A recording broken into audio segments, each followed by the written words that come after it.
سر آپ نے یہاں پہ ذکر کیا، ایک بار پھر ذکر کیا گیلانی صاحب کا. گیلانی صاحب وہ وزیر اعظم ہیں جو کہ اس ایوان کو عزت دیتے تھے، یہاں آتے تھے، اور آج بھی اگر آپ ان پہ تنقید بھی کریں تو یہ ان کو آپ اپریشیٹ کریں گے اس بات پر کہ وہ آتے تھے اور سوالات کے جواب دیتے تھے. اس ایوان کو انہوں نے مضبوط کیا، اس ایوان کو انہوں نے مضبوط کیا جب اس ایوان کے اندر سیکیورٹی پر ان کیمرہ بریفنگز رکھوائی گئی.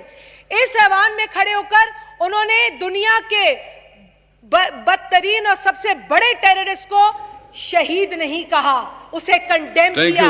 عمران خان صاحب نے ایک منٹ، عمران خان صاحب نے ہماری ماں بہنوں بچوں کی قربانیوں کو رسوا کیا جب انہوں نے اسامہ بن لادن کو شہید کہا.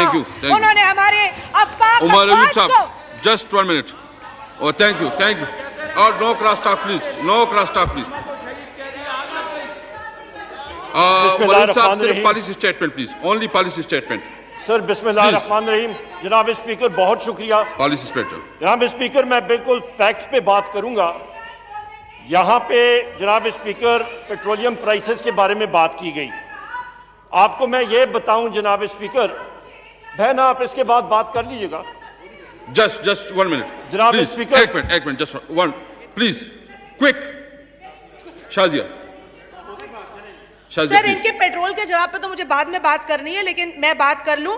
سر میں عمران خان صاحب سے یہ پوچھنا چاہتی ہوں بطور ماں، انہوں نے اپنے بچوں کی کتنی مرتبہ سکول فیس دی ہے؟ میں دیتی ہوں اپنے بچوں کی سکول فیس. ہر پاکستانی جو یہاں بیٹھا ہے، اس ایوان میں بیٹھا ہے، اپنے بچوں کا خرچ اٹھاتا ہے. اس شخص نے تو اپنے بچوں کا باپ نہیں دکھایا، وہ ہمارے بچوں کا باپ کیا بنے گا؟ جی عمر صاحب